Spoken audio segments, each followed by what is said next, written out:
crisis. It's a worldwide financial fiasco involving terms you've probably heard, like subprime mortgages, collateralized debt obligations, frozen credit markets, and credit default swaps. Who's affected? Everyone. How did it happen? Here's how. The credit crisis brings two groups of people together: homeowners and investors. Homeowners represent their mortgages, and investors represent their money. These mortgages represent houses, and this money represents large institutions like pension funds, insurance companies, sovereign funds, mutual funds, etc. These groups are brought together through the financial system, a bunch of banks and brokers commonly known as Wall Street. While it may not seem like it, these banks on Wall Street are closely connected to these houses on Main Street. To understand how, let's start at the beginning. Years ago, the investors are sitting on their pile of money, looking for a good investment to turn into more money. Traditionally, they go to the U.S. Federal Reserve, where they buy treasury bills, believed to be the safest investment. But in the wake of the dot-com bust in September 11th, Federal Reserve Chairman Alan Greenspan lowers interest rates to only 1% to keep the economy strong. 1% is a very low return on investment, so the investors say, no thanks. On the flip side, this means banks on Wall Street can borrow from the Fed for only 1%. Add to that general surpluses from Japan, China, and the Middle East, and there's an abundance of cheap credit. This makes borrowing money easy for banks and causes them to go crazy with leverage. Leverage is borrowing money to amplify the outcome of a deal. Here's how it works. In a normal deal, someone with $10,000 buys a box for $10,000. He then sells it to someone else for $11,000. For a $1,000 profit, a good deal. But using leverage, someone with $10,000 would go borrow $990,000 more dollars, giving him $1 million in hand. Then he goes and buys 100 boxes with his $1 million and sells them to someone else for $1,100,000. Then he pays back his $990,000 plus $10,000 in interest.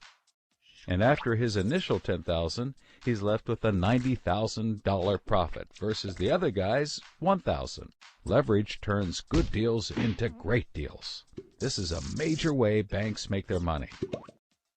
So Wall Street takes out a ton of credit, makes great deals, and grows tremendously rich, and then pays it back. The investors see this and want a piece of the action, and this gives Wall Street an idea.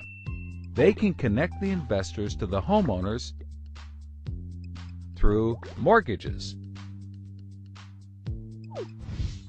Here's how it works. A family wants a house, so they save for a down payment and contact a mortgage broker.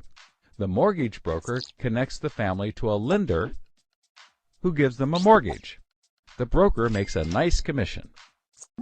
The family buys a house and becomes homeowners. This is great for them because housing prices have been rising practically forever. Everything works out nicely. One day, the lender gets a call from an investment banker who wants to buy the mortgage. The lender sells it to him for a very nice fee. The investment banker then borrows millions of dollars and buys thousands more mortgages and puts them into a nice little box. This means that every month he gets the payments from the homeowners of all the mortgages in the box.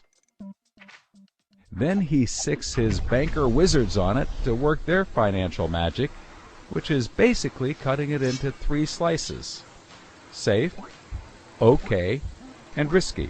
They pack the slices back up in the box and call it a collateralized debt obligation, or CDO. A CDO works like 3 cascading trays. As money comes in, the top tray fills first, then spills over into the middle, and whatever is left into the bottom. The money comes from homeowners paying off their mortgages. If some owners don't pay and default on their mortgage, less money comes in and the bottom tray may not get filled. This makes the bottom tray riskier and the top tray safer. To compensate for the higher risk, the bottom tray receives a higher rate of return, while the top receives a lower, but still nice return. To make the top even safer, banks will insure it for a small fee, called a credit default swap. The banks do all of this work so that credit rating agencies will stamp the top slice as a safe, AAA rated investment, the highest, safest rating there is. The OK slice is BBB, still pretty good, and they don't bother to rate the risky slice. Because of the AAA rating, the investment banker can sell the safe slice to the investors who only want safe investments. He sells the OK slice to other bankers, and the risky slices to hedge funds and other risk takers. The investment banker makes millions. He then repays his loans. Finally, the investors have found a good investment for their money, much better than the 1% Treasury bills. They're so pleased they want more CDO slices. So the investment banker calls up the lender, wanting more mortgages. The lender calls up the broker for more homeowners, but the broker can't find anyone. Everyone that qualifies for a mortgage already has one, but they have an idea.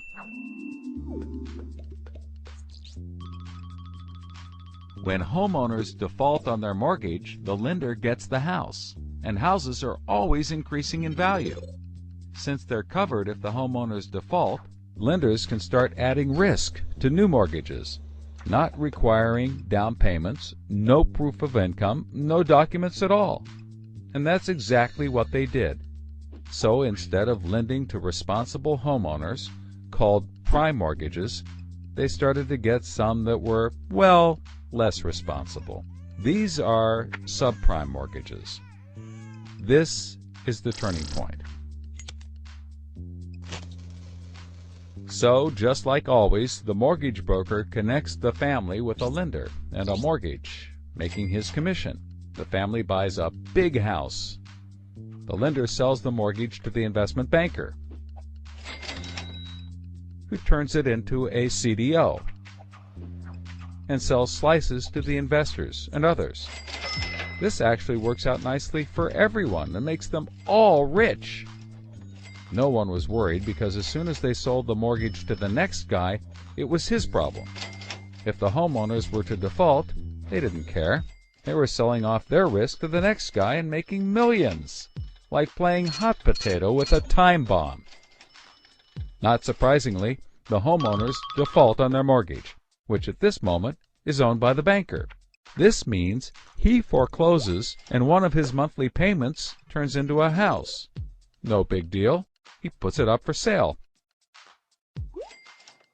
But more and more of his monthly payments turn into houses. Now there are so many houses for sale on the market, creating more supply than there is demand, and housing prices aren't rising anymore. In fact, they plummet. This creates an interesting problem for homeowners still paying their mortgages.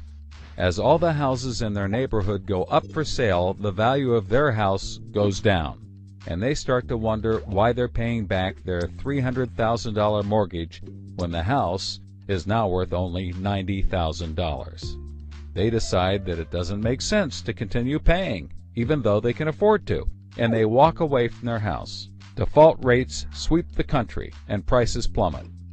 Now the investment banker is basically holding a box full of worthless houses. He calls up his buddy the investor to sell his CDO, but the investor isn't stupid and says, no thanks. He knows that the stream of money isn't even a dribble anymore. The banker tries to sell to everyone, but nobody wants to buy his bomb. He's freaking out because he borrowed millions, sometimes billions of dollars to buy this bomb, and he can't pay it back. Whatever he tries, he can't get rid of it. But he's not the only one. The investors have already bought thousands of these bombs. The lender calls up trying to sell his mortgage, but the banker won't buy it, and the broker is out of work. The whole financial system is frozen, and things get dark.